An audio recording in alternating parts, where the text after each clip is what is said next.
Ça m'a pas paru compliqué. La seule chose peut-être qui est compliquée, mais je pense que c'est pour tous les gens de notre âge, c'est pas pour Parcoursup, c'est par exemple de remplir le CV, parce qu'on n'a jamais rempli de CV, mais c'est la seule difficulté, je trouve, du site en tout cas. Et pas les lettres de motivation?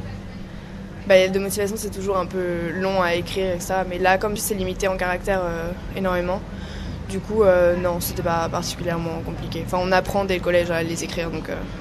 Vous avez été informé? Il y a eu plusieurs réunions d'information. Il y a eu celle pour nous présenter les filières d'après. Donc ça, c'était les profs de prépa du lycée qui nous ont fait les présentations. Et on a eu très peu d'informations sur la fac.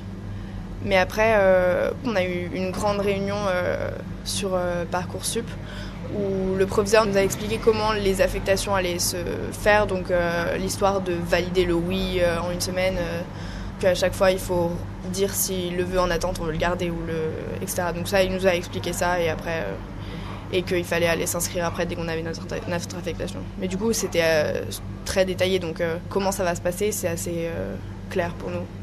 Mais après ouais, il y a eu quand même assez peu d'informations sur les licences et du coup on a dû un peu aller chercher nous-mêmes, alors que la prépa, il y avait des profs dans le lycée. Donc, c'est vraiment un parcours d'obstacles? Si on vise une filière en particulier, c'est pas difficile de la trouver sur la plateforme.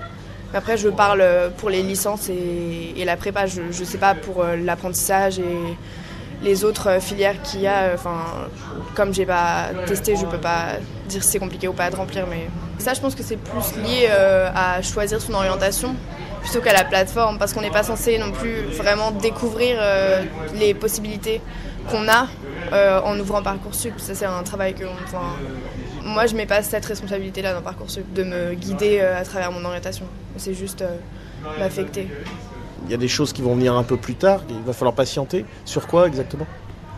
Apparemment, les algorithmes qui vont tourner et le fait qu'il y ait énormément de candidatures, etc., ça va faire qu'on aura nos affectations fin juin, même peut-être fin juillet, qu'on passera le bac sans probablement savoir où on ira. Sauf pour les personnes qui sont vraiment premières partout et qui vont être du coup les premières à être prises par les écoles, etc. Ça ne vous inquiète pas? Non, ça va.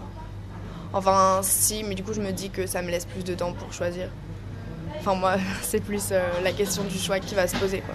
Est-ce que c'est pour vous un système de sélection? Je sais pas, mais après, ce qui va se faire, c'est que les premiers, ils vont recevoir toutes leurs affectations en même temps, tous leurs oui en même temps, et ils auront une semaine pour garder qu'un seul oui. Mais après, ils disent qu'il n'y a pas de sélection à l'université, mais on voit très bien qu'il y en a une, c'est juste qu'ils ne peuvent pas refuser des gens. C'est juste que les gens qui ne seront pas pris, ils sont en attente, ils ne seront pas refusés, mais du coup c'est quand même une sélection. Ce que notre proviseur nous a dit, c'est qu'il fallait être citoyen et du coup si un vœu qu'on ne veut pas faire, le virer directement, quoi. Et pas attendre en se disant ouais je vais réfléchir, etc. Si on ne veut pas faire un vœu, autant ne pas le mettre. J'espère que la plateforme fera tout pour que tout le monde ait ses affectations, même sans des résultats extraordinaires. Et surtout que cette année on doit remplir des préférences. Comme ça, si on est pris nulle part et que la commission qui fait les affectations des gens qui n'ont pas été pris autre part nous met dans quelque chose qui nous correspondra quand même et pas dans un truc complètement hors propos.